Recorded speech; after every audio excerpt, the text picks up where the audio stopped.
Hey, what's up, everybody? I'm Thomas J. Bellezza, and welcome to From the Hat, where we are talking by choice, chosen by random. Today, I have a very special guest. I say all my guests are special, but when I say this one is special, I actually mean she is amazing. I haven't talked to her in a long time. And I'm like, why don't I get one of my amazing friends on the show that I haven't gotten to talk to, but we get to have some fun now. And she's like, sure. So I had to pay her $50, and Lesley was like, hey, how's it going? And I was like, excellent. I'm expecting the next 150 after the shoot. Of course. You take Venmo, right? Yeah, of course. Yeah. No. All right. Now, as everybody knows, this show is very simple. There's a hat, there's some balls, there's a number, and there's topics. Lots of balls. My hand is balls. There's so many balls. Yeah. I have what we call an accent. But as the rules go, let's just jump right into it. As you know, we don't take a lot of time. I have a hat. I have some balls. I have my hand in that hole playing with the balls. And I always give my guests the power of the choice. So I tell Lesley, whenever you say when, I will pull on the balls. When? Let's see. Oh, my God. Lucky number 16. That is our number today. Let's see what topic we are blessed with today. Boop, boop, boop, boop, boop. It's empty. It's full now. Okay. The artist's brain destroys careers. Oh my God. Yes. So what is the subject matter? The subject matter is creativity is essential, but an artist's mindset can sometimes clash with business realities. Balancing artistic integrity with the practicalities of a career is crucial for long-term success in the arts. As always, I give it to my guests first. What are your thoughts on that topic first? I mean, I'm not sure if I feel like it's a stuffy topic because of the way that you read it so eloquently, or if it just is a stuffy topic. The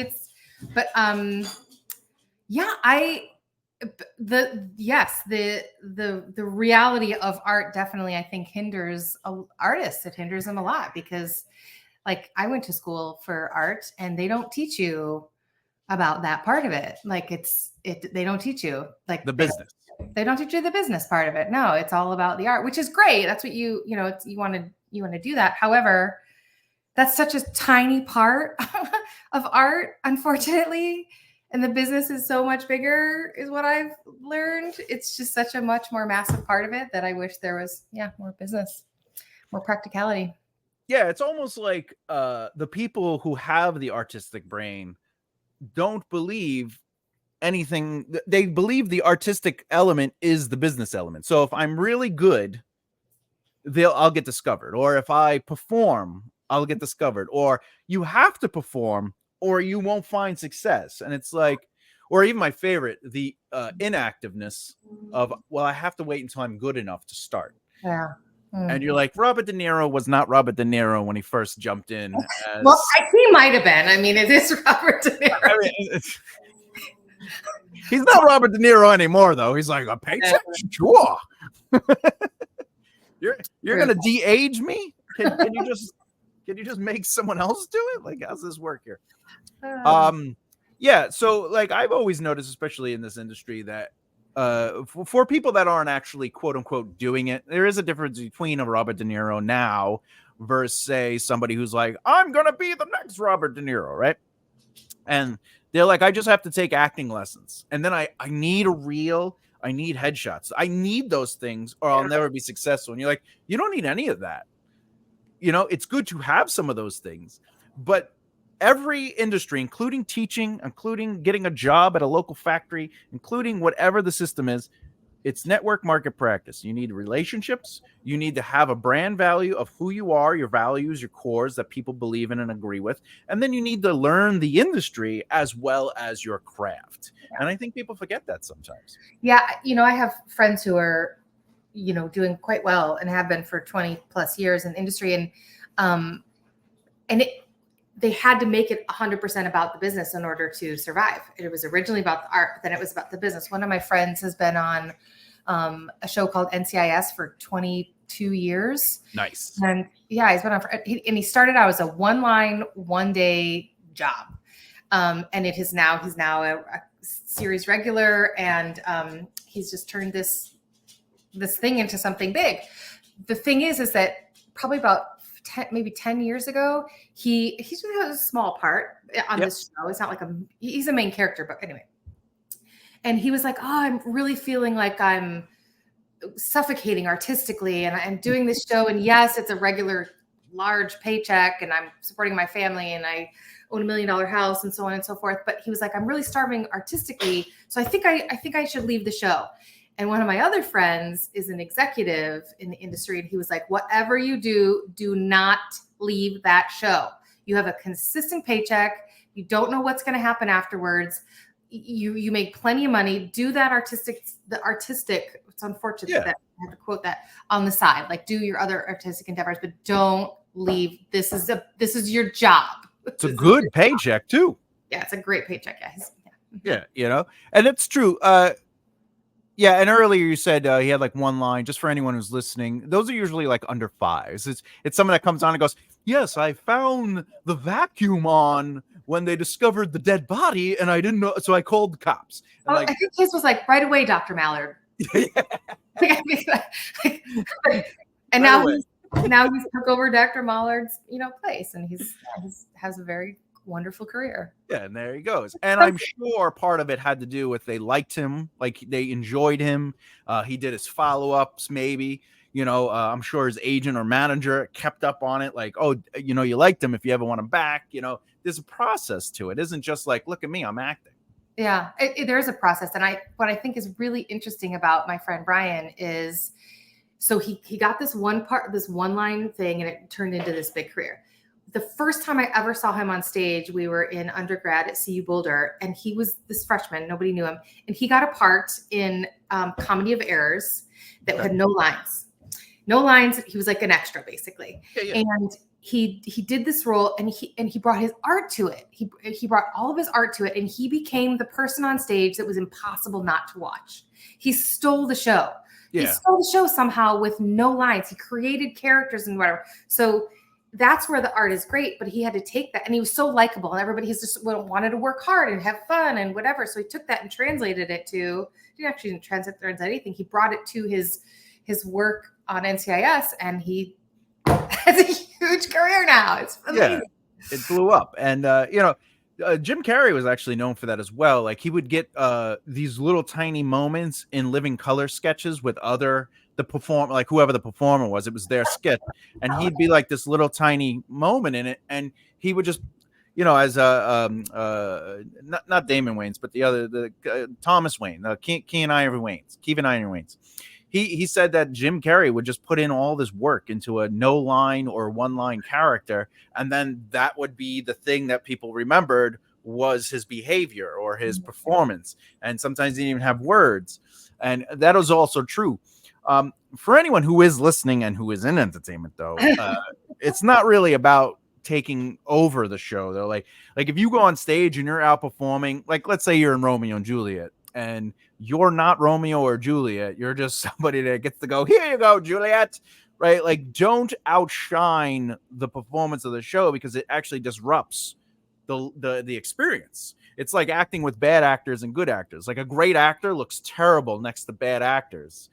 But like, if you overact or you try to be like, look, it's me, like it stage them, yeah, and you should approach, this is a part about value sets and building your brand around people, your marketability is like, what do I bring to the table, and how do I elevate the mission of the project? It's not about me, it's about the project and everybody involved. Like, how do we make this great for everybody? Not, I'm gonna get my next gig because I went to Juilliard. Yeah. Thomas, that makes me think of a story one of my instructors told me in graduate school, and I can't remember which actress this was, but it was like, Judi Dench or Diane Wiest, or someone who had a really strong career. And some young actress was coming up and got the lead role, the ingenue role, and this other actress was the older woman role, because that's what it is now, or always been. And this young girl was constantly trying to upstage her, constantly just trying to take over the show and do everything. And I don't like when I see my face. Make that go away. I gotta edit in real time, keep it interesting. Okay.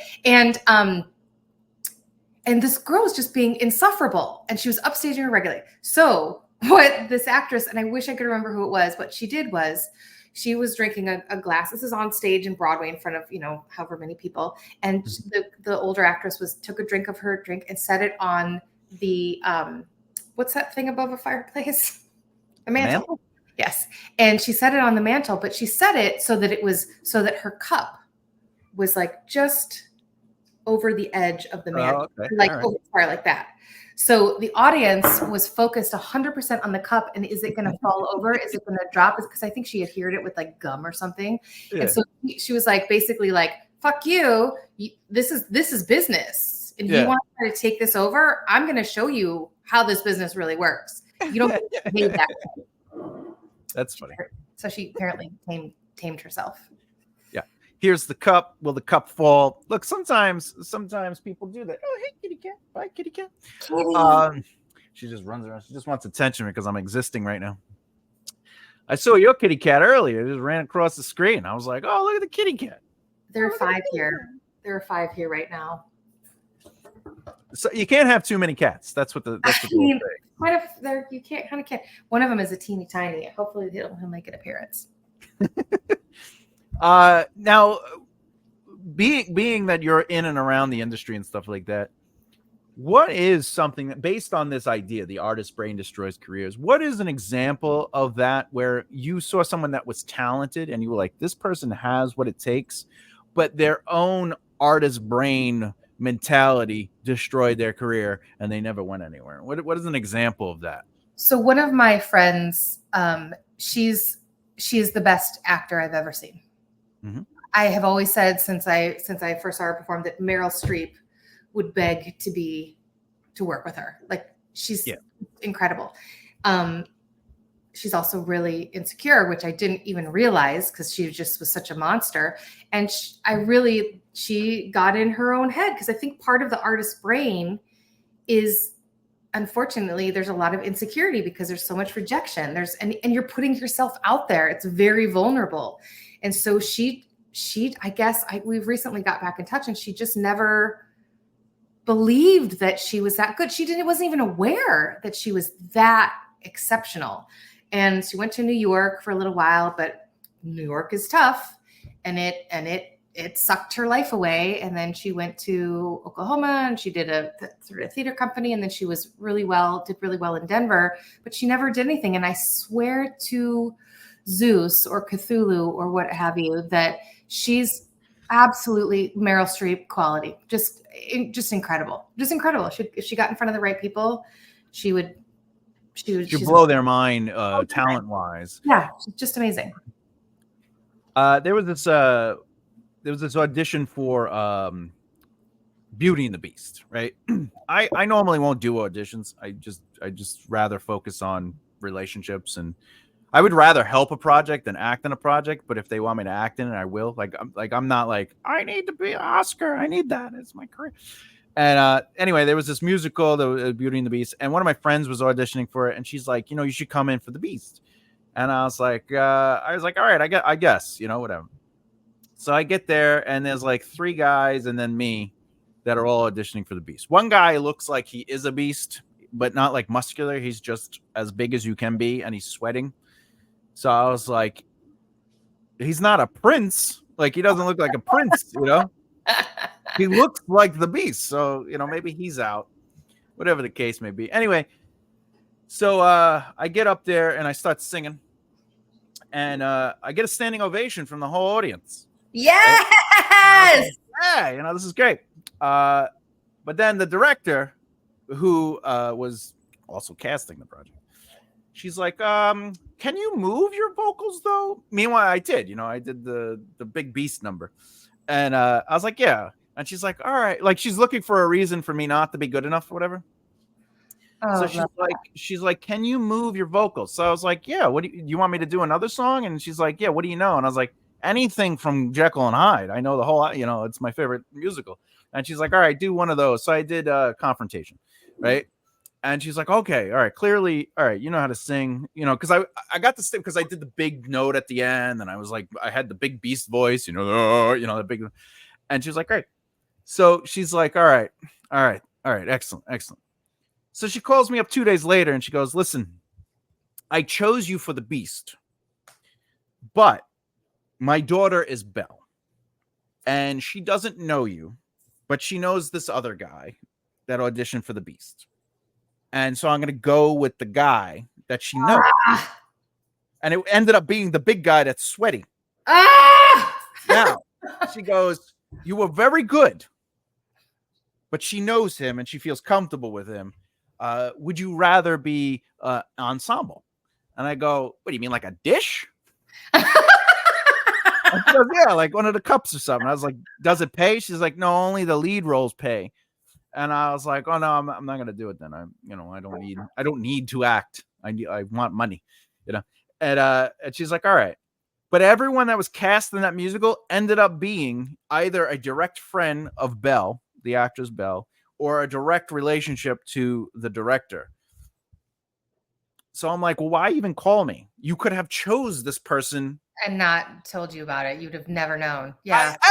I'm never gonna call up going, listen, we're going with the other one. I've never gotten that call. So like she either really wanted me, but was like, I want you in this so I could get to know you and you could get to know everybody, and like we could do other projects together. But since my daughter doesn't know you, and that's how the business has pretty much been for me. Every gig I ever gotten was somebody I knew. That's how it is. My one of my other friends, she's in the like Rob Corddry, Ken Marino, Rob Hubel crowd. You know what I'm talking about? You know, that kind of crowd of people, because she was on a show called Children's Hospital. Okay. And so since she booked that show, like her career is just seriously like she meets somebody, she knows them, she gets a job. She meets somebody, she knows them. So now that whole group of people, they cast each other. Because you want to work with your friends. Absolutely. And so Erin brought her sister in as a costumer. Her sister, got more jobs because Erin, now she's got a career of her own, but it started out with who you know. And a lot of artists, they think next. Right. One of the things I used to say when I did a lot of speaking engagements, stuff like that, I'd always say, I go, look, I'm in a room right now and there's 100 of you actors here and you're all here for one important reason. And I go, raise your hand if this is the reason. You want a career. You want a career in the entertainment industry as an actor. And everyone raised their hand. And I go, that's why the majority of you will not succeed. It's because you want a career in this industry as an actor. And I go, but what's crazy is you're also looking to act with Robert De Niro, Meryl Streep, all the names. But what you don't realize is to your left and to your right is the next Meryl Streep, the next Robert De Niro, the next, right? And I go, but it's about you right now. And that's why people fail, because they need to act. And that's the only job they're going to get. They're not going to get, let me be an assistant to the set dresser, not let me be a PA, because you want to act. But you're never going to get the Robert De Niro role. You're never going to get the Meryl Streep role, not at this level. So you have to start building relationships with people and start working with people and start getting to know people, because they're going to be the ones that go, you should talk to so-and-so. Right? Yeah, I totally agree. And I also think that most actors out there are not great artists. And that sounds kind of bougie of me to say that, but I feel like they're like, and to me, when I say like a true artist, like when I'm like, oh, that person is an actor, is an artist, I think that's like Meryl Streep. Yeah. Tom Hardy, I think, is one. Shia LaBeouf. Yeah, I think he's probably an artist, but he's crazy, but he is an artist. He's crazy, but he's done some pretty wild, pretty amazing stuff. But I feel like the vast majority of actors, that they're not artists, they're doing a job. It's a job. And sometimes that's okay, but again, longevity, totally fine. But So when I see an actor and I'm like, oh, they're an artist, that I feel special. I'm like, oh, I feel like I get to witness art happening in real time if it's on stage or whatnot. But I just feel like it's just often not that way. Like I saw a show in London with David Harbour and Bill Pullman. And I went to see David Harbour. I was like, David Harbour, Stranger Things, David Harbour. Yeah. And he was working so hard up on that stage. He was just working. He was good. Yeah. Bill Pullman, on the other hand, he was just existing. Phenomenal. Like he was like just doing the work. Like he'd already done the work. So he was just doing the work. And he was phenomenal. Like he was an artist. Whereas David Harbour was who was doing a job. He was putting in the work, but he wasn't. Not that one. I mean, no, one was better than the other, but they're different. They're different. People are different. They bring different things to the table. Well, it's like the music industry. You know, I made a lot of my money in the music industry as somebody that helped write songs for people, or you know, my guitar went on something, or I helped with arrangements, or I toured with somebody, and I rarely ever made money with my own music. And I would have never had a career in the music industry for 10 years if I was like, only my music. Yeah, that's true. You know, and that's the thing. Like, first you have to get in the industry, you know, like even Lady Gaga, she wasn't Lady Gaga at first. She had to get in the industry. She helped write, she helped compose, she helped whatever she had to do. She got in the industry and worked behind the scenes until she eventually became the artist. Her original push was, her original issue was that she was quote unquote unattractive. And that's why when she first came out, what did they do all the time? They covered up her face. So that's why when she did the meat, she came out with the meat dress and everything. She's like, I'm a piece of meat. They don't care about me. They just want me to. So she's always had a great power, but she had to get to that point where she was able to present that position. But like all people, you have to kind of like move through the crap and not do the thing you love at first. You know, no one deserves the top. Yeah. You know, you have to like get there. And it is a process. But when it comes to art, like you're saying, there are artists and there aren't artists. And that's the same thing in comedy and acting and writing. But that doesn't mean people who aren't, again, a Meryl Streep don't deserve to be there at the level they are.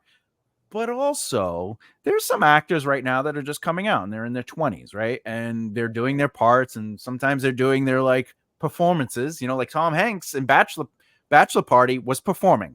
He was being funny. In fact, in interviews, he was told that the direction the director gave him was be more funny, be silly. And he's like, all right. Such great direction. No wonder he took off. It took off, right? So, but as an example, he was also young. Bosom buddies. He was young. So it's not like he understood the acting like he does now. And if it's okay for people to be discovering their voice as performers, as writers, as musicians, as comedians, as whatever.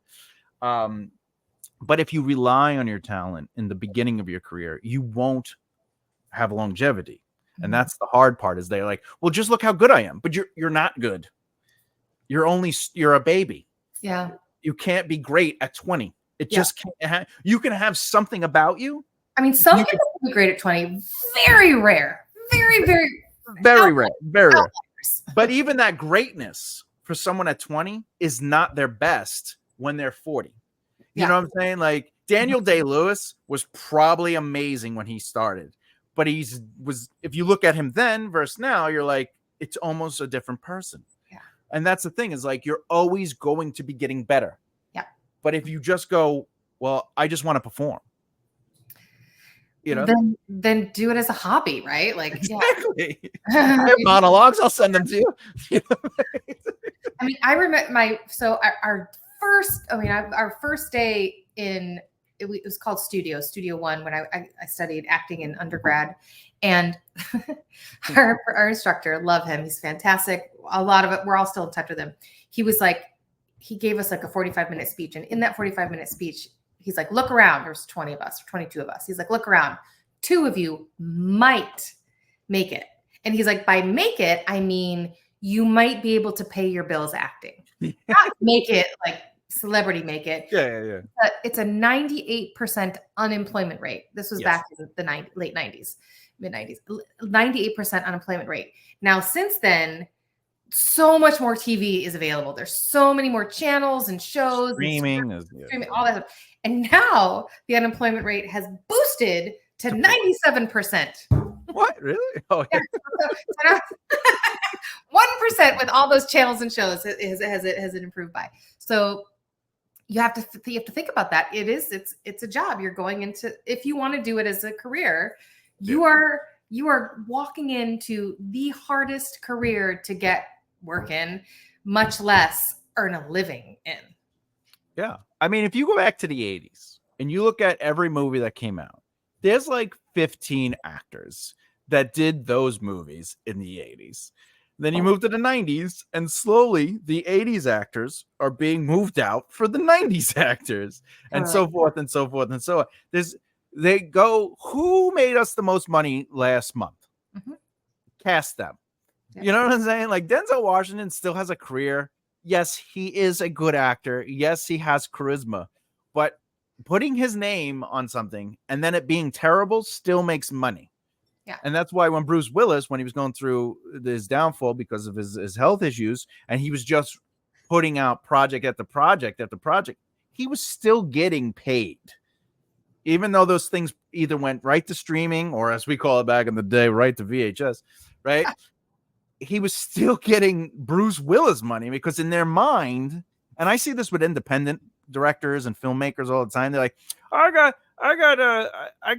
what's a face? Eric Roberts in my film.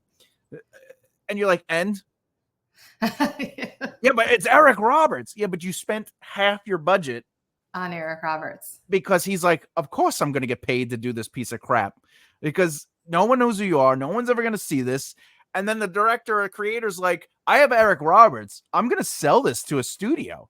They're going to be like, Eric Roberts is in this. And you're like, it's not Eric Roberts anymore.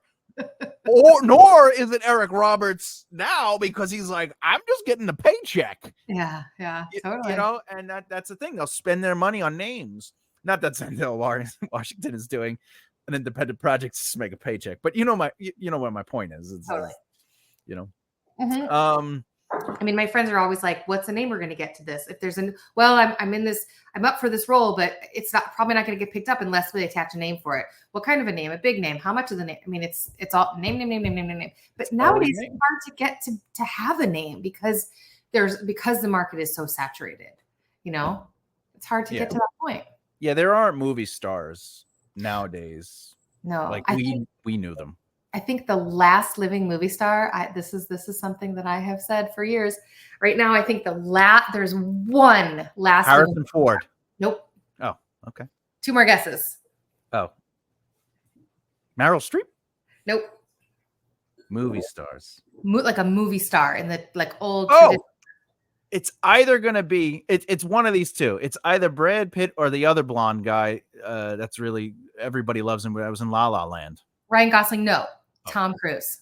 Tom Cruise? Tom Cruise. He's a movie star. For a second I thought you said Tom Hanks. No, Tom Cruise. He's Cruise, a movie star, right? In that, glamorous, mysterious, does these huge things, is this huge personality, movie star. I'll agree with that 100%. Yeah, Tom Cruise is definitely a movie star. And he's been doing it since what, the late 70s, right? Yeah. Legend, right. I think was his first film. Did you ever see that? That's right. Now, are you talking the one that was released in the theaters that was terrible, or the director's cut?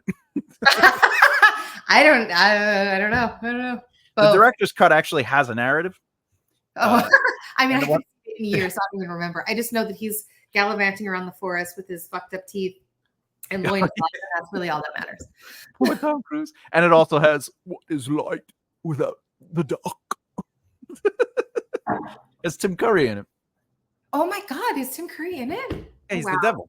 He's the darkness. He's the darkness. How do you remember? Oh, you have a photographic memory, right? Okay. Yeah. Fuck you for that, by the way. Yeah. Oh, it helps me remember many great things. Yes, I know. Also, many terrible things. And allegedly, there's really no such thing as a photographic memory. But I'm like, yeah, but too many people, not too many, but there are a few people that like legitimately like, no, I can remember da, da, da, da, da, da. Yeah, Everybody has an eidetic memory to some degree, but photographic memory. But it's not, photographic is one under eidetic, which is it's above. Oh, it is? No, because eidetic can remember everything from sounds to smells. I can remember the visualization of it and the emotion of it, but I can't remember all the sounds. But I can remember conversations, like that the lady from Taxi, the redhead. I can't remember her name, and that's terrible on my part. But that's the point. Like, I can't remember words, but I can remember the episodes I saw.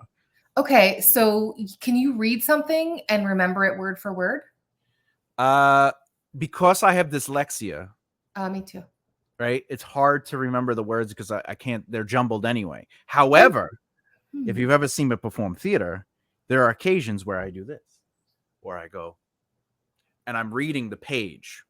Oh, interesting. Okay. Because I can see the page and I have to focus, and it's as if I'm reading the page.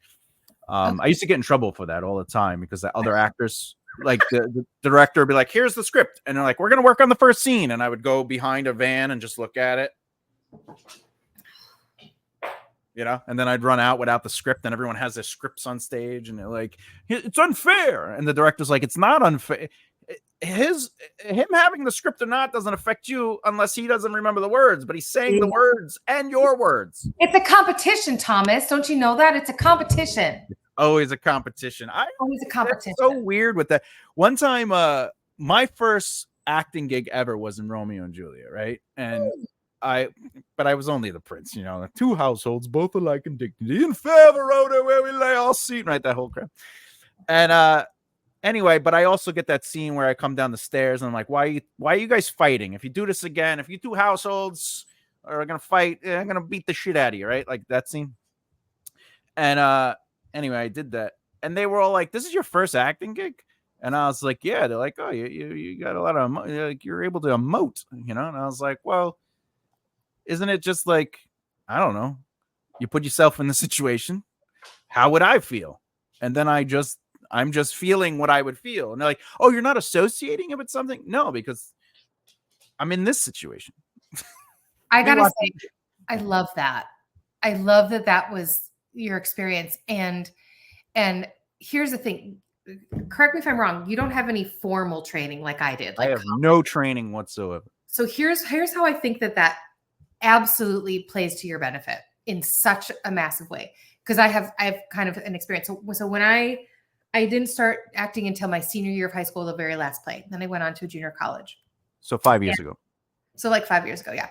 But I was cast in the first play that I auditioned for at this junior college was also Buffalo Theater Ensemble in Chicago, professional regional theater company. Anyway, I auditioned for this part, and I got the lead. Wow. I mean, it was called The Arkansas Bear, about a little girl who's dealing with the death of her grandfather. So she's learning how to deal with it. And so part of the audition was go away, make up a monologue, come back and do it. Okay. So, and I read the play. So I went away, I made up a monologue about what the little girl might have a conversation, like, might it be like for her with her grandfather. And I did the monologue, and nobody did anything like me. Every other person, what they basically did was regurgitate the whole play in a monologue. And I was like, oh God, I did it wrong. Turns out, no, in fact, I did it absolutely right. Because I just thought, well, what would it be like if it was my grandfather? What would an 8-year-old, what kind of things would they do? What kind of life would it be like? And so I just made up something from my imagination, and I slayed it, and I got so much great feedback. People like, oh my God, I can't believe you did that. It was so brilliant. I was like, what do you mean? I don't know. Now, when I started learning about acting and learning about it, that went away. And it was so caught up in the technique that I wasn't understanding, and all that my artistry just disappeared, and it went all logical, and I kind of lost this natural thing that I had.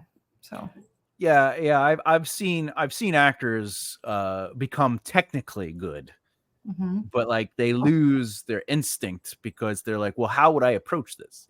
Whereas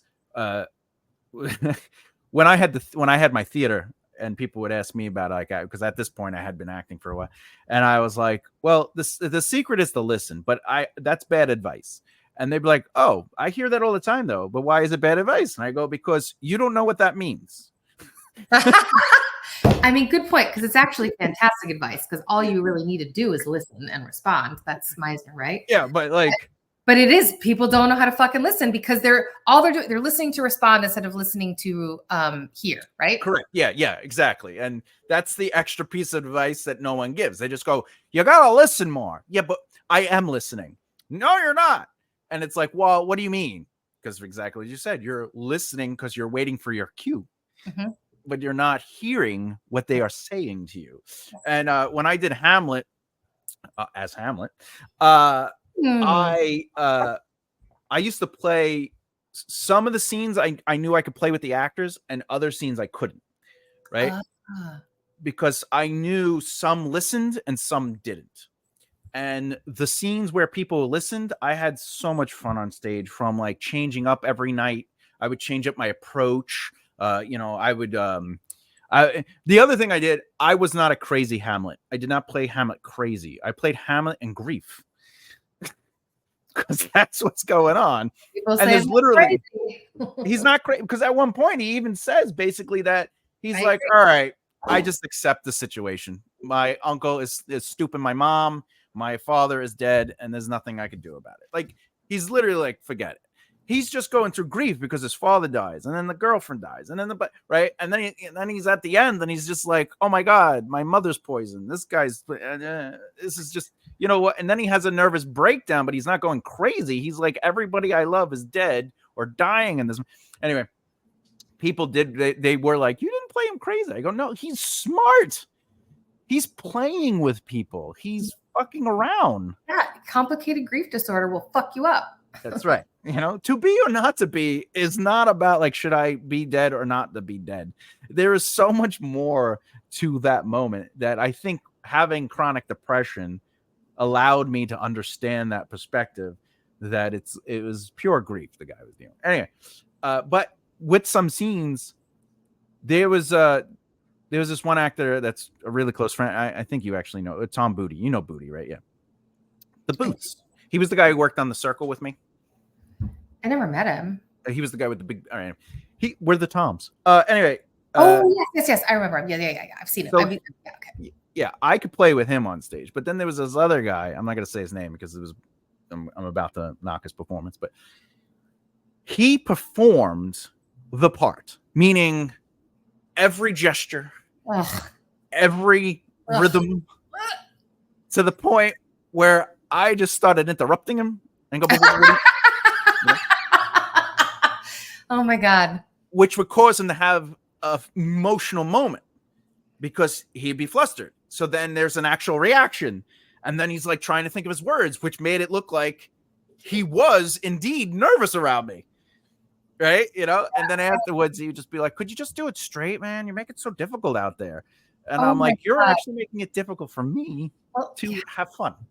Well, not only that, is that he's unaware of the gifts you were giving him. Like when an actor can be present on stage and be listening and responding to what they're hearing, it's so fun to do, and it's so fun to watch. Yeah, because you're literally just playing. Yeah, And you never studied Meisner? No, because that is Meisner. Meisner is like, just fucking listen and play and have fun. Listen and respond. That's it. You have black glasses on. I what? Oh, I see what you did there. Took me a minute, a while. Just be listening. But you see what happened? We had an authentic moment. Yeah. And that's ultimately what Meisner is. But I never took Meisner. But that is. You are a Meisner actor, my friend. Think. What? No. But anyway. All right, so I like to try to keep these episodes around a half hour. We did 40 minutes, but I really love talking about the topic. Lesley, do you want people to know how to find you? Are you interested in them finding you? If so, you can tell your socials or your whatevers, your OnlyFans, whatever you need.